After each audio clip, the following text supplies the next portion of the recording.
Selamat malam pemirsa, selamat berjumpa kembali dalam Forbis, Forum Bisnis Metro TV. Saya Maria Kalai. Saya Leonard Samosir. Malam ini kita akan membicarakan satu topik yang pasti Anda semua sudah mengalami, tidak peduli apa latar belakang Anda, kelas sosial ekonomi Anda, kenaikan harga bahan pangan saat ini sudah Anda rasakan, betul Maria? Betul sekali, ini saya rasakan sendiri. Ya. Jadi biasanya makan pakai pedas ini mengurangi pedasnya, karena cabai setan yang biasa saya beli ini harganya udah setan banget.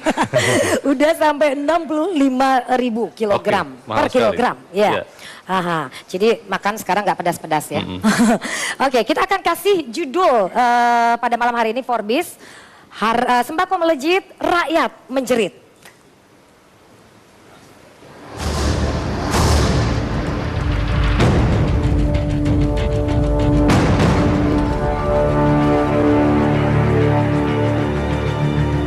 Rabu 10 Juli, seluruh kementerian bidang perekonomian berkumpul membahas lonjakan harga kebutuhan pokok yang terjadi dalam beberapa pekan terakhir. Kegagalan pemerintah dalam memenuhi kebutuhan bahan pokok dalam negeri dijawab dengan keputusan pemerintah untuk menambah dan mempercepat impor bahan pokok yang mengalami lonjakan harga. Memang terjadi kenaikan, ada beberapa yang meningkatnya di atas 5%, seperti misalkan kita lihat cabai, kemudian ada lagi ayam, ya. Nah, ini kita kendalikan. Caranya bagaimana mempercepat supply, bagi keperluan stok dalam negerinya tidak cukup, kita impor supaya tidak terjadi inflasi. Ya itulah, saya juga sudah 3 bulan yang lalu saya perintahkan tambah stok, kok masih lelet juga. Namun Menteri Pertanian Suswono berdalih lonjakan harga terjadi bukan karena pihaknya yang lamban mengatasi masalah pangan, tapi justru ulah para importir yang belum sepenuhnya merealisasikan pasokan bahan pangan. Selain itu, lonjakan harga cabai rawit dan bawang merah terjadi karena mundurnya musim panen. Di Kementerian Pertanian, dari laporan yang ada ini sebetulnya hanya bawang merah dan cabai yang memang panennya agak mundur karena persoalan cuaca. Ya. Nah, sementara kan sebetulnya sudah ada syarat persetujuan impor. Ya, seharusnya itu saja dipercepat mestinya oleh para pelaku usaha, dan kami sudah menyampaikan juga ke Kementerian Perdagangan untuk mereka yang sudah mendapatkan surat persetujuan impor untuk segera merealisasikan pada bulan ini. Sebab kalau nanti pada saat nanti justru ada panen raya, ini kan justru akan menekan nanti harga di petani. Sementara itu di Rut Perum Bulog, Sutarto Alimuso mengakui memang terjadi keterlambatan impor beberapa bahan pokok sehingga menyebabkan lonjakan harga. Hal tersebut terjadi karena Kementerian Pertanian terlambat mengeluarkan izin impor. Rekomendasi Kementerian Pertanian keluarnya tanggal 25 Juni. Kemudian tanggal 26 Juni Kementerian Perdagangan mengeluarkan izin. Sebelum itu ada peraturan Menteri Perdagangan dan Menteri Pertanian yang harus direvisi. Kira-kira begitu.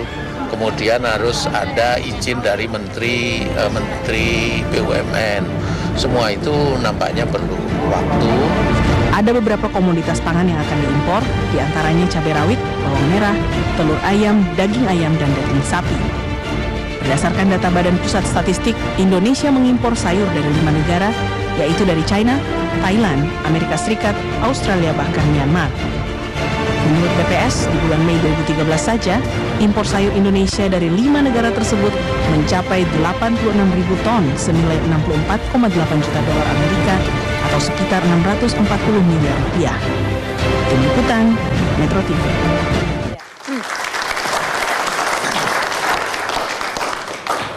Iya, apa sebenarnya akar masalahnya? Apakah memang pasokannya ada? Impornya kah yang terlambat atau ada situasi lain yang menyebabkan harga melejit pada saat ini? Kita akan langsung saja mendiskusikan masalah ini di dalam Forbis ya Leo ya. Yeah. Mungkin kita akan langsung tanya kepada ini ya dulu ya para pelaku-pelaku pasarnya. Betul. Saya mau langsung dulu ke Asosiasi Pedagang Pasar, Pak Ngadiran, mungkin bisa menggambarkan sebenarnya apa yang terjadi di pasar, apakah memang harga sudah ke langit ini harga-harga pangan ini? Kelihatannya juga gara-gara anak buah Pengadiran ini. Selamat malam Bapak Ibu semuanya. Ya. Harga yang ada memang yang dirasakan betul, naiknya itu awalnya dengan tangga ibaratnya. Sebelum ada kebijakan menetapkan kenaikan BBM, setelah naik dengan pola tangga, tiba-tiba melompat Lompatan-lompatan ini memang faktanya nggak bisa dipungkiri, dan ini mohon maaf mungkin dimanfaatkan oleh tanda petik adalah bisa oknum, bisa perusahaan-perusahaan tertentu, di mana ini mungkin aji mumpung. Yang paling menderita adalah kami yang ada di pasar, tukang sayur, malam belanja, besok jual. Besok mau belanja lagi harus nambah modal. Kalau nggak nambah modal, mesti yang dibeli akan semakin sedikit. Update harga pengadilan mungkin bisa dicontohkan harga beberapa bahan yang biasa kita pakai sehari-hari. Satu contoh, ayam. Ayam biasanya jual 24, 23, 24. Kemudian menjadi 28, menjadi 30.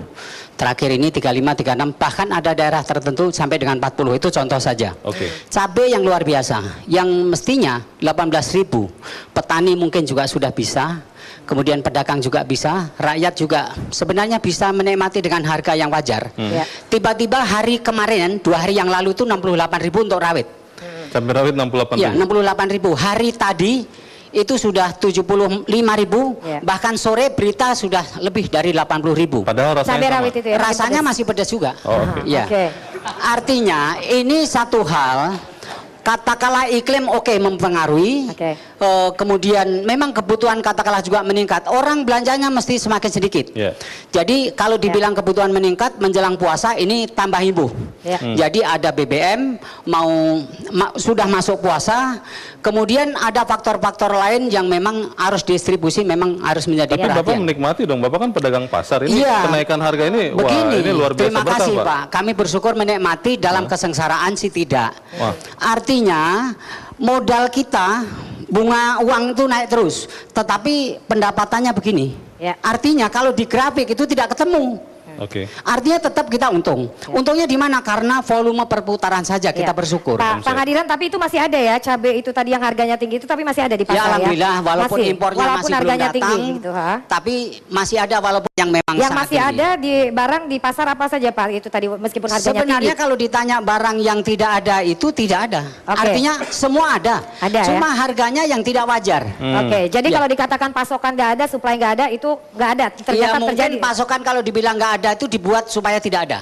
Baik. Ya, ada yang membuat tidak ada. Masalahnya di situ. Ya, saya mau ke pedagang Asosiasi Pedagang Daging, Pak. Mana tadi Bapak? Ya, Bapak silakan Pak. Mungkin bisa digambarkan situasinya bagaimana harga daging ini? Tes 1. Terima kasih. Nama saya Asnawi. Terima kasih atas kesempatannya. Melihat daripada secara kondisional, harga daging saat ini memang sangat-sangat tidak wajar. Yang wajar itu jual daging tepatnya adalah di posisi 85.000 sampai 90.000 termahal. Jika memang itu kita ingin lakukan dan sama-sama secara bersama kita bisa lakukan, bukan saja di secara kondisional di pasar tradisional, tapi pun juga kebijakan pemerintah yang tidak setengah hati. Nah, di sini saya melihat akar masalah itu adalah faktor kebijakan. Kebijakan karena tidak dilengkapi dengan mata rantai sebagai alat penangguh atau penyangga. Ketika pemerintah mengurangi kuota impor, saat itu pemerintah harus juga berpikir bagaimana jika memang ini dikurangi, pasokan lokal siap atau tidak. Jika itu siap, sudah barang tentu bagaimana sistem transportasi dan distribusi. Justru itulah saya melihat sistem transportasi kita tidak tersedia. Baik, sebelum sampai ke situ itu tadi, apakah daging masih tersedia di pasar, Pak? Alhamdulillah sampai saat ini sebenarnya kalau bicara stok sapi siap potong sebenarnya sangat-sangat cukup. Harganya berapa Pak? Dari NTB. Harganya berapa Pak? Kalau di NTB timbang hidup itu hanya 24.000 Pak. Per kilogram? Per kilogram. Tapi kami timbang hidup di feedlot di Jabodetabek itu harga timbang hidup dari 35.000 naik 10%. Jadi 38.500. Nah, kenaikan itu memicu kepada kami, logikanya ketika kami membeli dengan harga kenaikan 10%, logikanya bukan kami sebagai pelaku pemicu perombakan itu harga. Jadi perombakan harga itu Bapak terjadi beli pada di sektor feedlot, hulu. Bapak beli di feedlot sudah mahal gitu ya Sudah Pak? Sangat mahal, sudah sangat mahal. 10%. Dari 35.000 menjadi 38.500. Sedangkan karkas kenaikannya itu dari 73.000, sekarang ini karkas 77.000 sampai 78.000. Itu karkas dalam bentuk tulang daging ya. Iya. Nah, dalam kaitan ini dengan harga 78.000 mana mungkin kami harus jual dengan harga 85.000. Iya. Sedangkan dalam bentuk karkas kita prosot itu daging hanya 70%. Oke. Lainnya itu adalah fat dan tulang. Ya. Oke, Jadi baik. modal kami harus di atas 95.000. Belum ada operasi pasar untuk menstabil turunkan itu Nah, harga justru dagingnya? itulah kami harapkan kepada pimpinan pemerintah terutama dari pihak Bulog yang tadinya rencana untuk melakukan operasi pasar sebelum Ramadan. Ya. Saya bilang ketika sebelum Ramadan Bulog telah menggelontorkan itu daging, saya sangat yakin Ya. harga itu tidak akan tembus di atas 100.000. Baik. Oke, baik. Ya, yang akan melakukan operasi pasar atau mengintervensi itu tentunya harus menggelontorkan barang yang Ya. impor itu tadi kan gitu Baik. kan. Jadi, ya. Ya, kita akan cari tahu apakah memang benar harga daging ini sudah mahal dari awalnya. Kita akan ikuti selepas jeda berikut ini. Pemirsa tetap bersama kami, Forbes segera kembali.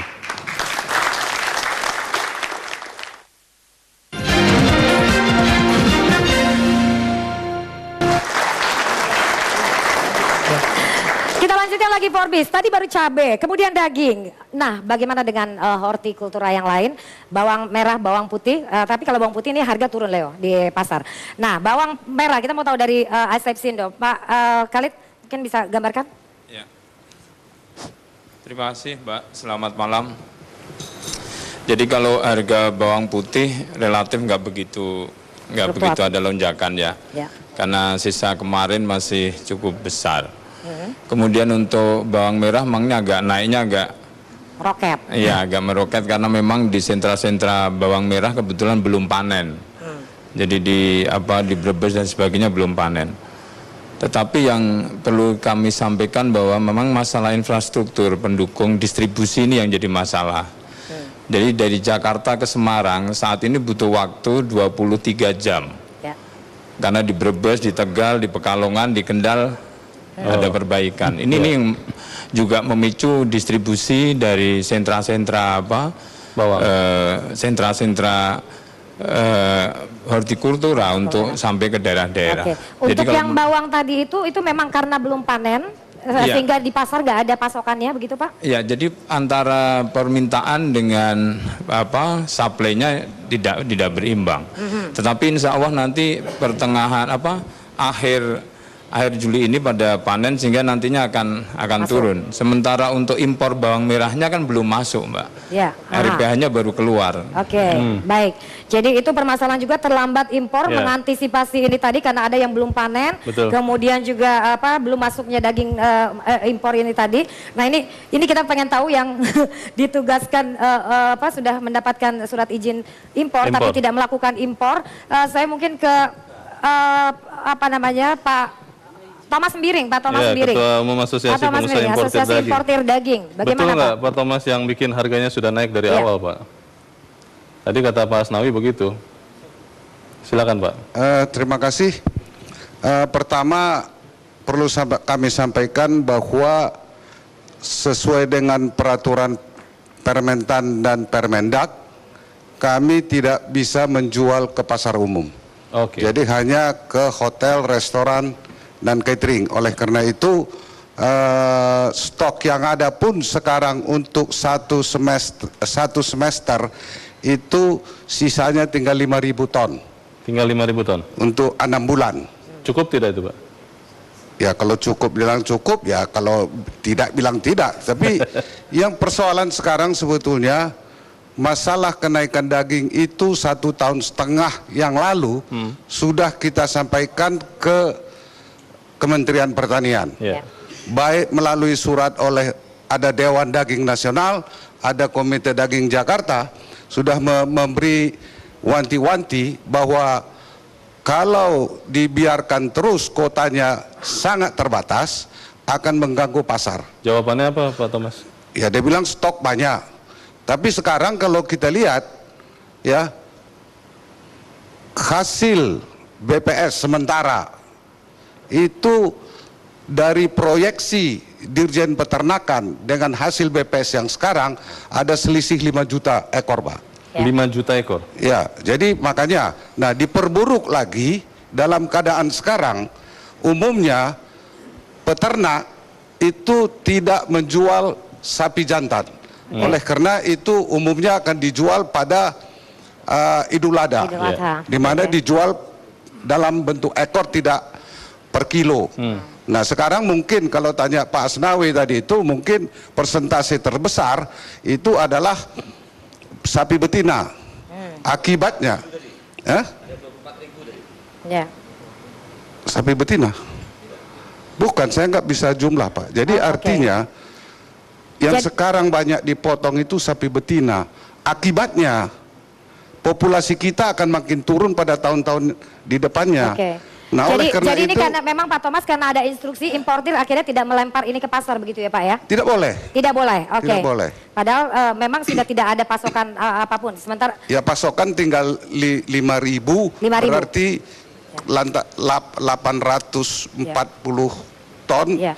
Jangankan importir yang sudah dikasih rekomendasi dan juga surat izin impor, Bulog kemudian juga RNI yang ditugaskan untuk mengintervensi pasar ini juga belum boleh memasukkan kecuali sapi-sapi baru Bulog. impor. Kalau kecuali Bulog punya dispensasi, itu boleh beroperasi pasar. Tapi kalau kita lihat, ya, jangan dilihat nanti mungkin peran Bulog ada mungkin cukup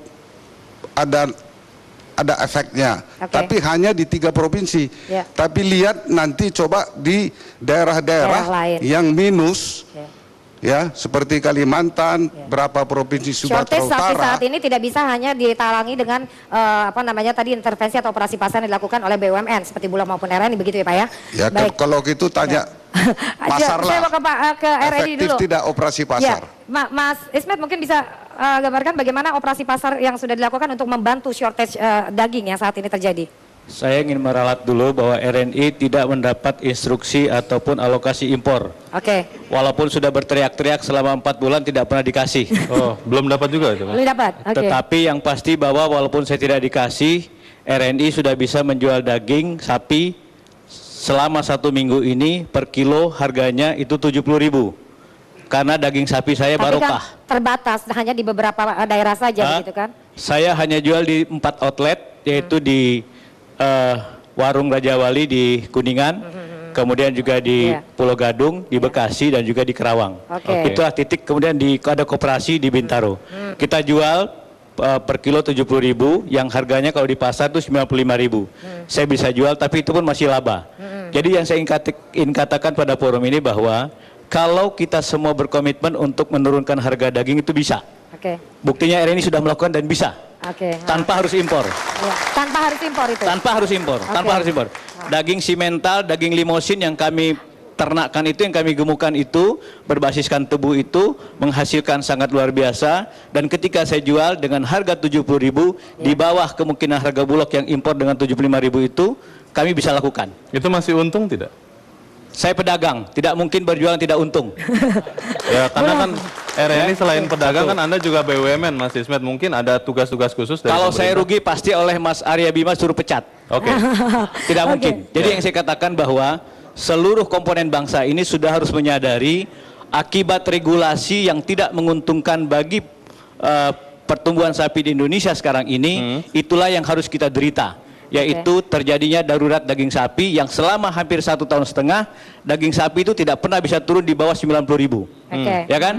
Awal problem kita itu adalah regulasi yang dikeluarkan tidak berpihak pada konsumen untuk mendapatkan daging sapi yang bisa terjangkau harganya. Kalau nggak impor Anda dapat dari mana, Bang? Sapi lokal itu ada, walaupun tidak banyak, tidak banyak. Ya, berarti tetapi kan tetap harus ada impor begini, gitu kan? yang saya ingin katakan begini, impor itu seharusnya menjadi pelengkap untuk menjaga kestabilan harga. Ketika pasok lokal itu tidak bisa berlangsung secara intensif. Tapi ketika kita sudah bicara daging sudah 120.000 per kilo, ini mau nggak mau impor kan harus masuk. Begini, gitu kan? yang saya ingin katakan bahwa impor atau lokal, yang penting konsumen terjamin harganya bisa terjangkau.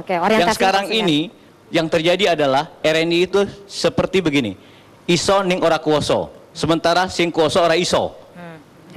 Saya tidak berkuasa bisa menurunkan harga daging 70.000. Yang berkuasa tidak bisa menurunkan harga daging 70.000. Padahal punya kekuasaan. Nah, yang saya ingin katakan pada forum ini bahwa Mas Arya Bima tidak boleh lagi diam. DPR harus bicara. Mengapa negara ini terjerat oleh harga daging yang tidak pernah bisa turun selama 1,5 tahun di harga 90.000? Ada apa ini? Baik, big question di situ. Ke Mas Arya Bima mungkin bisa tanggapi ini. Udah darurat ini, Mas. Sudah darurat. Oke, kita bicara satu pangan pokok ini kan. Ya, makan daging. Ya memang peran negara untuk mengurus kebutuhan pokok rakyat 240 juta dengan bentangan wilayah Indonesia ini tidak berperan secara maksimal. Kita memberikan sistem pasar yang demikian luas sehingga rakyat itu harus berhadapan dengan kompetisi kalangan pedagang, kompetisi kalangan tengkulak, kompetisi kalangan spekulan. Ya. Peran negara harus dioptimalkan. Kita harus yakin bahwa sistem yang liberal ini telah gagal di dalam melindungi segenap warga negara. Dalam hal ini adalah melindungi daya beli. Hari ini di paripurna saya interupsi minta kepada pimpinan Dewan untuk segera menginisiasi rapat gabungan antara Komisi 4 bidang pertanian Pak Viva Yoga, bidang transportasi Komisi 5 dan bidang perdagangan Komisi 6 dengan mengundang seluruh stakeholder. Karena sekarang posisinya tidak hanya pada posisi sulit rakyat itu mendapatkan kebutuhan pokok untuk hidup, tapi sudah pada tingkatan kesulitan untuk hidup. Ya. Baik. Itu bisa kita rekam dari berbagai informasi dari media cetak dan media elektronik. Ya. Saya sepakat dengan Pak Ismet bahwa ini tugas negara dan kita harus yakin bahwa sistem pasar, sistem liberal ini tidak mampu lagi mengatasi kebutuhan 240 juta rakyat. Pak Hatta Rajasa kan tadi waktu di awal kita sudah dengar bahwa akan segera mempercepat impor sehingga pekan depan menurut beliau stabilitas harga pangan akan bisa teratasi lagi. Berarti tidak usah diundang lagi. Bagaimana? Nanti dulu, ini persoalan impor ini boleh-boleh saja. Tapi kita pengen tahu, ini belum ada yang sama. Stok ini ada atau tidak? Ya. Menurut Menteri tersedia itu yang namanya stok bahan pokok termasuk daging. Ya. Menurut Menteri Pertanian, menurut Menteri Perdagangan, ini persoalan suplai yang kurang, perlu impor. Ya. Jangan sampai kalau kita impor ini justru ini bagian daripada skenario para spekulan. Gini loh, spekulan kita itu jangan dianggap remeh. Memang ini refer dia ke punya siapa data spekulannya konsumen. itu? Spekulannya ini refer ke siapa sebenarnya begitu? Loh, dia punya data kebutuhan, dia punya suplai di luar, dia menguasai jaringan. Spekulan ini siapa Mas Arya Bima? Tolong tunjuk. Saya tidak akan menyebutkan orang, tapi kita tahu sebenarnya siapa sih? Importirkah ya, atau siapa sih yang berperan di bawah? Siapakah yang berperan di cabai? Siapa sih yang berperan di daging? Kah atau pedagangnya seperti teman-temannya Pak Hadiran? Ini bagian dari kartel, mungkin juga daripada penguasa atau pemerintah atau DPR sendiri gitu. Itu bagian daripada spekulan. Ini yang harus yang harus kita bongkar. Maka di sini lah memang belum jelas suplainya ada atau tidak, impornya terlambat atau tidak. Saya mau ke pemasok ini dulu, pemasok ke pedagang ke pasar retail, modern. Pasar modern. Silakan Pak Susanto, gambarkan. Jadi kalau kita lihat ini kan sebenarnya intinya satu, pemerintah ini kan sebenarnya mampu. Pak Ismet aja bukan berkuasa bisa. Kenapa Menteri Pertanian udah kacau urus kedelai, kacau urus hortikultura, kacau urus sapi gak dipecat-pecat? Coba kita tanya dulu kenapa? Mungkin nanti ditanya ke Pak Haryanto. Nah misalnya begitu, udah kesandung sapi juga masih gaya aja gitu. Pak Hatta Rajasa tuh udah marah banget tuh. Disuruh stok nggak mau, disuruh urus nggak mau. Itu kalau kami orang Palembang tuh clear, ngomong di depan, nggak pernah di belakang. Jadi ini masalahnya adalah pemerintah atau memang jangan-jangan pemerintah harus menggunakan kekuasaannya dong, punya tangan, departemen, pegawai negeri, ya toh, di kebun, ya toh, di peternakan, ahli-ahli yang neliti-neliti. Spekulan ada nggak Mas Susanto? Saya rasa spekulan agak sulit menjelaskan. Kenapa ini ada permintaan pasar? Loh, namanya ini kan barang kalau yang fresh ya Pak, maaf Pak Aryo Bimo. Barang fresh atau barang daging ini kan mudah expire. Ditahan juga sampai berapa lama sih mampunya? Permintaan ini kan memang awal puasa silaturahim, memperpanjang umur dan menambah rezeki. Jadi kita masak rendang itu biasa kalau hari pertama itu. Jadi kalau cabenya kurang ya apa boleh buat, kan begitu Pak. Tapi prinsipnya pemerintah harus melakukan kekuasaannya. Kita harus dukung pemerintah supaya lakukan ini. Kalau memang tinggal impor, bulog impor aja. Demi kepentingan umum. Itu adalah kewenangan pemerintah untuk melakukan impor. Ya. Baik, kita akan lanjutkan lagi selepas selingan headline news pukul 22 waktu Indonesia Barat.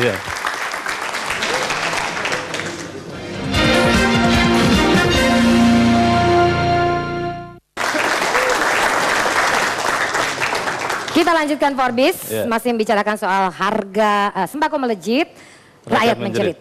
Saya mau ke Pak Tutum. Silakan. Bagaimana sebenarnya kondisinya? Kalau ada rekor dunia, saya kira Indonesia harus dikasih. Setiap tahun kita bicara cabai yang klasik-klasik beginian. Rasanya hanya Indonesia saya kira. Nah, Siapa sih yang bisa menentukan harga produk A harganya sekian, cabai harus harga sekian, tadi daging aja bisa 2 harga. Sekarang keekonomian harga daging sapi itu berapa sih? Tidak ada yang bisa nentuin selain ada posisi-posisi masing-masing harus dibetulkan. Saya kira ada tiga sisi ya sebelum sampai ke tangan konsumen. Ada produsen itu ada pabrikan, ada petani, ada importir. Setelah dari produsen masuk ke distribusi, ini ada biaya, ada masalah. Tadi sudah diungkapkan beberapa pembicara bahwa distribusi kita kalau dari regional ASEAN aja kita lebih mahal 10%. Distribusi itu bisa dihilangkan. Kalau kita niat ke sana. Saya kira satu rekor dunia adalah betulkan jalan di Pantura itu tidak pernah selesai sepanjang tahun. Setiap tahun targetnya adalah hanya di Lebaran. Itu laboratoriumnya insinyur teknik yang baru soalnya Pak Tutum. Ya, saya kira ini masalah. Kalau kita bicara pada hari ini hanya bicara angka saja, tapi kita tidak mau membetulkan hal-hal tersebut. Besok kita bicara ini tahun depan lagi. Saya kira ini hal klasik. Tapi kan dihadapi terus setiap tahun kenaikan harga ini. Nah, belum lagi kita ada masalah kurs yang sekarang juga mempengaruhi. Nah, maksudnya apakah Anda meminta ada patokan harga yang jelas begitu untuk semua pangan yang sensitif terhadap kenaikan ini? Tidak ada pemerintah mengeluarkan audit satu produk ekonomisnya harus sekian. Tidak ada. Kita boleh sama-sama dicek. Kalau kata Mas Arya Bima tadi ada peran dari spekulan, Anda siapa bisa menjamin bahwa keekonomian daging ayam harganya 24.000, harga daging sapi 70.000? Kan ada harga patokan pembelian, ada harga patokan penjualan, kan sudah ada itu sebenarnya. Belum lagi kan supply and demand, kos-kos suku bunga kita yang begitu tinggi, terpengaruh oleh kurs juga. Kalau ada bagian-bagian yang tidak mau dibetulkan, selama ini kita terjerat oleh lingkaran ini. Baik. Saya kira inilah yang masalah klasik yang tidak pernah kita benahin. Kita hanya bicara pada angka naik. Jadi kalau dalam bentuk konkretnya, dalam waktu sangat segera, siapa yang harus semua segera bagian bisa menentukan? bekerja. Ya, pasti ada yang prioritas kan Pak Tutum. Siapa yang harus bergerak? Supply and demand. Siapa mau spekulan? Tadi Pak Arya Bima katakan spekulan. Tidak ada yang bisa spekulan. Tidak ada yang bisa spekulan. Tidak bisa. Banjirin barang aja. Mati sendiri spekulan itu. Di retailer praktek beginian itu sangat kecil urusannya. Jadi selama teori itu teori kuno. Kalau ada harga patokannya yang jelas itu tadi, gitu, yang harga keekonomiannya berapa? Semua bisnis itu tidak boleh distorsi, baik dari distribusi maupun produksinya. Kalau didistorsi akan terjadi beginilah keadaan kita. Iya, saya mau ke Pak Sutarto Halimuso, Bulog. Bagaimana Pak? Mungkin gara-gara intervensi yang sudah dilakukan? Mungkin gara-gara Bulog udah zaman baru ini Pak, tidak menguasai semua komoditas lagi. Ya, saya kira saya lebih tertarik untuk kita berpikir ke depan tentunya, di samping kita melihat jangka pendek ini. Jangka pendek semua tahu bahwa persoalannya adalah memang kurang, sehingga pemerintah menetapkan kita menambah dengan impor. Kemudian Bulog diminta untuk melakukan impor, tentunya ini perlu proses, perlu waktu, dan mudah-mudahan dalam waktu dekat ini kita sudah bisa memasukkan. Dan kalau kita lihat sebenarnya harga di Australia, di New Zealand itu sangat kompetitif kalau dibanding dengan harga di berapa Pak? Di kita. Kompetitif. Di sana itu sebenarnya untuk memelihara satu sapi itu hanya cukup dengan uang $75. Satu sapi. Mulai dari lahir sampai. Jadi lebih murah yang impor ya Pak ya? Pada dasarnya begitu. Tapi saya kira ke depan kita bisa mengatur bagaimana supaya kalau memang kurang, industri dagingnya itu yang kita kembangkan di sini. Industri daging. Kita bisa mendatangkan sapi-sapi bakalan dari sana. Tentunya ini perlu ada kerjasama antara dua negara dan itu sebagainya. adalah strategi jangka menengah panjang. Yang kita hadapi sekarang jangka pendek, harga melejit, rakyat sudah menjerit. Nah, jangka pendek ini tentunya kami sepakat dengan pemerintah dalam hal ini untuk mendatangkan dengan cepat dengan menggunakan pesawat terbang. Mudah-mudahan minggu depan ini sudah bisa sampai. Dan menurut hitungan kami itu pun masih bisa kita menjual dengan harga sekitar 70 sampai 75 ribu rupiah. Jadi artinya apa? Selama ini terlalu besar. Lewat udara bisa lebih murah ya Pak ya? Bagaimana? Lewat udara bisa lebih murah dagingnya? Tidak. Kalau kita dengan laut tentunya akan lebih murah, tetapi perlu waktu lebih lama, sehingga untuk mempercepat datangnya daging ini, kami sudah sepakat dengan pemerintah untuk kita datangkan. Izin impornya sudah keluar? Insya Allah sudah keluar, insya Allah. Oke, baik. Jangka pendek ini kita bicara itu saja dulu. Sudah untuk. Oke, sekarang kita ke pemerintah dulu ya, Leo. Sebenarnya bagaimana pemerintah melihat situasi kondisi seperti ini? Ada keterlambatan impor, barang memang tidak ada di pasar. Mungkin bisa dijelaskan dulu oleh Pak Haryanto, staf khusus Presiden bidang pangan. Apa yang terjadi sebenarnya dan apa langkah yang sudah dilakukan pemerintah? Intervensinya ternyata tidak efektif menurunkan harga. Baik. Ya, silakan sudah menyala, Pak. Baik, tentunya saya tidak berpretensi untuk mengetahui apa yang terjadi pada level kementerian teknis untuk itu. Tapi yang jelas bahwa arahan Presiden itu jauh sebelum keputusan untuk menaikkan BBM, ya mungkin lebih dari 3 bulan yang lalu, itu sudah wanti-wanti untuk mempersiapkan diri ya menghadapi kemungkinan naiknya harga akibat BBM yang pertama. Kemudian harus wanti-wanti juga kemungkinan naiknya harga karena Lebaran. Jadi jauh hari arahan sudah jelas bahwa kita harus perhatikan itu. Kalau perlu impor, impor. Ya, jadi kita tidak anti ya, terhadap impor, sebagaimana kita juga tidak anti untuk ekspor. Tapi kita tahu bahwa impor hanyalah instrumen jangka pendek. Ya. Kita gunakan instrumen itu pada saat itu harga naik secara mendadak. Sekarang di sana bisa digunakan instrumen itu ya, saat ini? Kan digunakan. Ya sudah impor diperbanyak di sana ya. Jadi jatahnya Bulog pun diminta untuk melakukan hal itu. Tapi sekali lagi bahwa perlu waktu tentunya di sana. Nah ini permasalahan kalau kita berbicara mengatur-atur di sana, karena ada bahayanya juga kalau kita impor tidak dilakukan dengan baik, ya. Karena bisa aja pada saat impor, misalkan petani pas juga panen, maka harga di tingkat petani akan bisa tertekan di situ.